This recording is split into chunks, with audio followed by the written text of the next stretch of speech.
muito comum. O melasma é considerado uma doença. Doença? Uma doença de pele.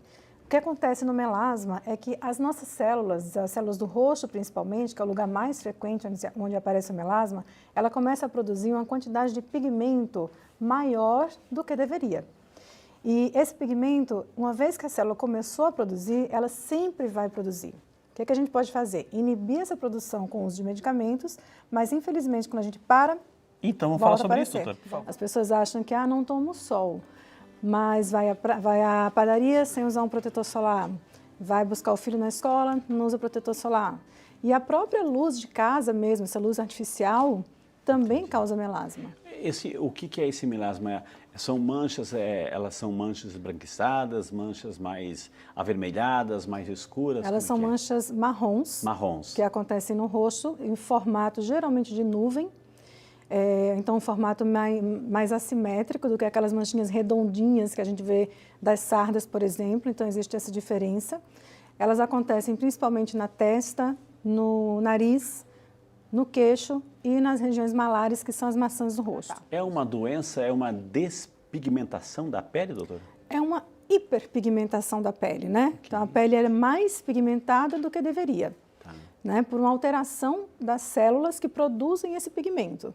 Então, a célula é como se ela trabalhasse muito mais na produção de pigmento do que deveria, na verdade. Na verdade, assim, o melasma, ele aparece em formato de nuvem. Quando a gente fala em pintinha, a gente pensa numa manchinha bem redonda, né? Tipo uma moeda pequenininha, mas não é assim que ele aparece. Ele aparece realmente em formato de nuvem.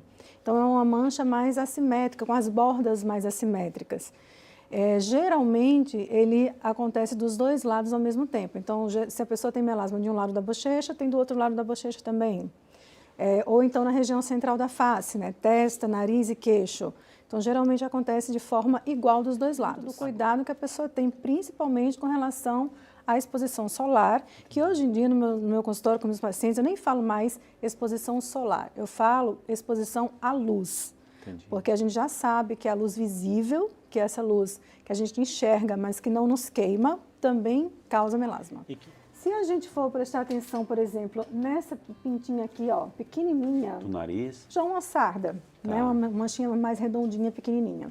E uma coisa muito interessante... Qual a diferença? Só para quem está em casa. A sarda, ela é uma pigmentação de bolinhas, geralmente pequenininhas, que dão geralmente no nariz e nas bochechas, e a pessoa nasce com aquilo ali. Entendi. Né? O melasma não, ele tem uma característica genética, isso vai acontecer a partir dos 25, 30 anos de idade, tem muito a ver com a exposição solar e com a exposição a hormônios também. O fato de ser, a doutora falou uma palavra genética, o fato de a pessoa já não nasce com isso, então adquire, mas tem algum fator hereditário que tem uma predisposição lá na frente para surgir? Com certeza. Se você não tem o gene no seu organismo que vai determinar que você tenha melasma, isso não vai acontecer. Mesmo que você se exponha ao sol, mesmo que você tome anticoncepcionais, que é uma questão muito frequente entre as mulheres, se eu tomar anticoncepcional, eu vou ter melasma. Olha só, tá vendo? Ó. Mas você tem que ter aquela informação genética. Entendi. Né? Se não tiver, não vai ter. Essa foto também ilustra um melasma inicial. Aqui em cima, né, aqui em cima, ó, na testa, né, aquele lugar que eu falei, e aqui, ó. A manchinha em formato de nuvem. Como é que é? Mala? Na região malar, né? Malar. Que é a maçãzinha do rosto. Geralmente é o primeiro lugar que aparece, né? A maçãzinha do rosto é onde a gente primeiro vê, porque é onde a gente olha no espelho e já observa. O buço tem uma manchinha aqui também, é uma região muito frequente de melasma em mulheres, principalmente pelo hábito de retirar os pelinhos com cera. Né? A cera quente ou a cera fria, não importa. Pode ser uma porta de entrada. Pode ser, exatamente, porque você vai, na hora que você retira com a cera, você está tirando também um pedacinho de pele ali, vai vir junto com a cera, e você acaba desprotegendo a pele, irritando a pele, e tudo que irrita na paciente que tem o gene do melasma pode causar melasma. Melasma, então já sabemos que é uma hiperpigmentação, que deixa a pele com a coloração mais amarronzada, exatamente, que não é contagioso, né? E que principalmente a questão hormonal, maioria das mulheres, e também exposição solar. Isso. Fiz um bom resumo? Ótimo. Que maravilha. Excelente. E agora, doutora, o que hoje a dermatologia oferece? Claro, porque a senhora não tem cura, a pessoa nasce com aquilo lá, ou seja, não nasce, desenvolve aquilo lá. Um dos recursos, claro, é a maquiagem. Né? A maquiagem, que é um ótimo recurso. Né? A maquiagem. Quais são os outros? Olha, a gente tem que pensar que o principal tratamento do melasma é a conscientização da proteção à luz. Não adianta eu fazer qualquer tratamento, eu usar um creme, fazer o melhor laser, fazer peeling, microagulhamento, se eu não faço uma boa proteção contra a luz. Então, primeiro tratamento é usar protetor solar. E usar protetor solar corretamente. Como? Como, né? Isso é super importante, porque eu fiz até uma pesquisa no meu consultório, eu comecei a pedir para as minhas pacientes aplicarem o filtro solar na minha frente, como que elas fazem em casa. Aí elas eu ia tirar assim, 0, doutora. Ia mesmo, porque a maioria tirou. Aí elas punham assim um pouquinho de protetor solar para economizar, e pegavam uma gotinha aqui, espalhava, a testa ficava sem protetor, porque não dava, não era suficiente. E foi aí que eu percebi que a maioria não melhora do seu melasma porque não se protege da luz do sol nem da luz de casa. Acordou, lavou seu rosto com um sabonete específico que o seu dermatologista passou para pele seca, oleosa, depende. Em seguida, para quem tem melasma, a gente gosta muito de prescrever vitamina C, porque ela tem um efeito antioxidante e ela ajuda nesse clareamento, apesar de não ser um clareador, mas ela ajuda no tratamento. Você passou sua vitamina C, secou um pouquinho, você vai passar a sua primeira camada de protetor solar. Por que eu estou falando primeira camada? Porque a gente precisa passar 2 camadas por vez, para poder ter uma quantidade adequada de filtro para que ele consiga proteger a sua pele. Então, lavou o rosto, água com sabonete, depois já... Vitamina C, ou qualquer outro... Hidratante? Hidratante, vai depender muito da pele. Se é uma pele mais oleosa, se é uma pele acneica, se é uma pele madura. Aí o dermatologista vai ter que ver a pele da pessoa para saber qual que é o creme mais adequado. Mas, geralmente, para quem tem melasma, a gente faz vitamina C. Então, a última coisa é o protetor? A última coisa é o protetor solar. E lembrando, sempre 2 camadas. Passa uma camada generosa, espera um minutinho, porque ele vai ser absorvido, daqui a pouco passa outra camada. Aí já pode partir para o trabalho. Aí já pode partir para o trabalho. Na hora do almoço tem que repetir o filtro solar. E aí a gente tem que entrar também com clareadores, né? Quem tem melasma vai ter que usar sempre clareador, inclusive no verão, o que é um mito, né, que as pessoas acham que chegou o verão, vou parar de tratar o meu melasma, porque eu não posso usar ácido, porque vai piorar. Não, tá errado. Você tem que manter o seu clareador no verão. Então, existem alguns que vão ser adaptados ao inverno, outros vão ser adaptados ao verão, mas toda noite, o paciente que tem melasma tem que usar o seu clareador. O ideal é que você vá no dermatologista. Por quê? Porque a gente não consegue, a maioria das pessoas não vai conseguir diagnosticar se realmente aquela mancha é melasma, porque você tem outros tipos de mancha. Se ela pode ou não usar determinado tipo de clareador, então a gente tem clareadores com ácido retinóico, com hidroquinona, que são substâncias com potencial de irritação da pele. Tem pessoas que não toleram, têm alergia. Existem outros ativos que podem ser usados também se estiver fazendo sol, se estiver fazendo frio, em pele seca, pele oleosa, se a pessoa está grávida ou não.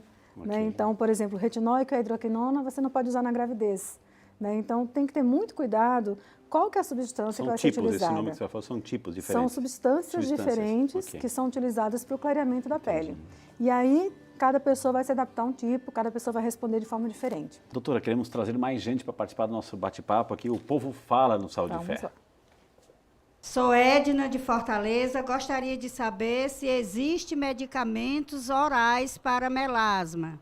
Ai, doutora, é só o creme ou eu posso tomar algum medicamento? Então, Edna, existem medicamentos sim que podem ser utilizados por via oral para o tratamento do melasma, mas lembrando, esses medicamentos eles são sempre adjuvantes, ou seja, eles participam do tratamento, mas sozinhos eles não podem fazer muita coisa. Então, você pode tomar, mas junto com seu protetor solar, com seu clareador, sua vitamina C, então associando tratamentos.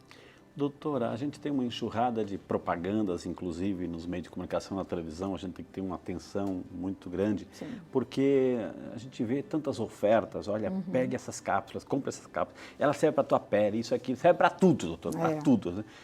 Eu posso, porque é barata, comprar e usar e tomar de qualquer jeito ou não? De jeito nenhum. Né? A gente tem casos de, por exemplo, reações alérgicas graves. Né? Na verdade, você compra uma vitamina, mas aquela vitamina ali tem vários componentes naquela fórmula que pode te causar uma reação medicamentosa. O próprio tratamento do melasma com medicações orais pode ter algum problema, por exemplo, de trombose nas pernas. Então, o paciente tem que ser avaliado, saber se está usando alguma medicação a mais ou não. Então, medicamento oral, medicamento tópico é prescrito pelo médico sempre. Doutora, mais perguntas aqui do nosso Povo Fala?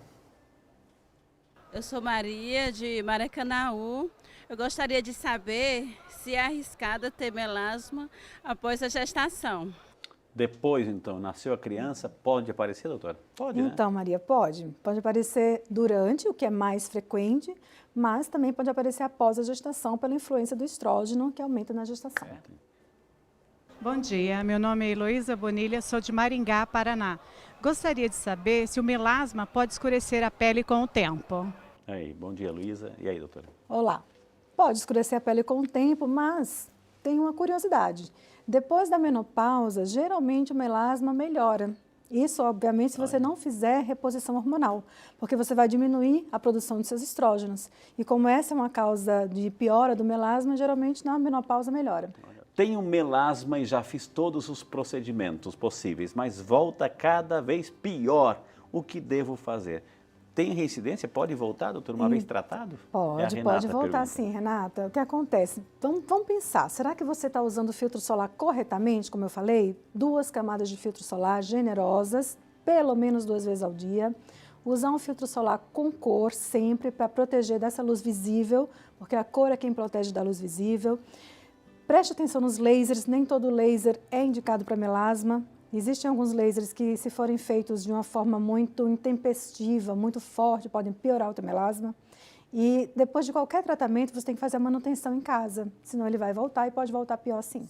A senhora está insistindo tanto nesse protetor, doutor, assim, aí a gente é tentado assim, de repente está lá na farmácia, está lá no mercado, enfim, fator 15%, 20%, 30%, 40%, 60%. O que mais protege? Que numeração acontece? seria o ideal? Isso vai depender muito do país, né? Da latitude de cada país em relação ao Equador, né? Quanto debate de radiação. No Brasil, a Sociedade Brasileira de Dermatologia fez o consenso de fotoproteção e aqui é recomendado que a gente utilize protetor solar de fator no mínimo 30. Eu comprei um filtro 30, mas eu estou passando bem pouquinho. Aí você não consegue atingir aquele FPS 30. Entendi. Então, existe uma quantidade adequada que você tem que passar. Não adianta eu passar um pouquinho de filtro 30, porque eu não vou ter essa proteção. Doutora, então 2 camadas é muito, eu vou gastar muito protetor solar, né? Eu vou usar então uma camada só, que aí eu fico com filtro 15. Não vai ficar com filtro 15, porque quando você diminui pela metade a quantidade de filtro que passa, a proteção, que é o FPS, né, 30, 40, 50, vai baixar a menos da metade. Entendi. Então, resumindo, para nós no Brasil, filtro 30 no mínimo, pelo menos 2 vezes ao dia, 2 camadas cada vez que for passar. A Ingrid Oliveira, de Guaratinguetá, São Paulo. Bom dia, Ingrid. Muito obrigado por estar conosco. Tenho melasma e estou amamentando. Posso fazer tratamento durante a amamentação? Pergunta a Ingrid. Bom dia, Ingrid. Não só pode, como deve. Existem substâncias que podem ser utilizadas tanto durante a gravidez quanto durante a gestação. E o mais importante de tudo, filtro solar, mesmo se você estiver em casa. Tenho melasma e queria fazer um tratamento, só que tenho alergia de protetor solar. O que eu faço? Já tentei passar por vários protetores e todos deram alergia. Tem solução? A Mônica. Então, Mônica, tem complicado, alternativa né? Existe alternativa sim. Geralmente quem tem alergia a protetor solar tem alergia a filtros químicos. Existem muitos protetores solares que são filtros físicos. Por que eles não são tão utilizados e não são tão comuns assim, né, de as pessoas terem na farmácia à mão? Porque eles deixam a pele meio esbranquiçada. Mas para quem tem alergia ao protetor solar, o filtro físico pode ser uma excelente alternativa, porque ele dá muito menos alergia e geralmente eles estão presentes em filtros infantis. Então seria uma dica para ela, né, tentar um filtro de criança, que geralmente tem componentes mais físicos do que químicos. E se você quer outras dicas, gente, você pode entrar lá no Instagram, @dicadermato. Dica de Dermato. Ou o WhatsApp, né, da Clínica Citônio é 11 979989806, né? Tivemos o prazer hoje de conversar com a doutora Renata Citônio, dermatologista, e esses são os contatos para você seguir no Instagram. Tem dicas, tem vídeos, tem fantástico, vale a pena, viu?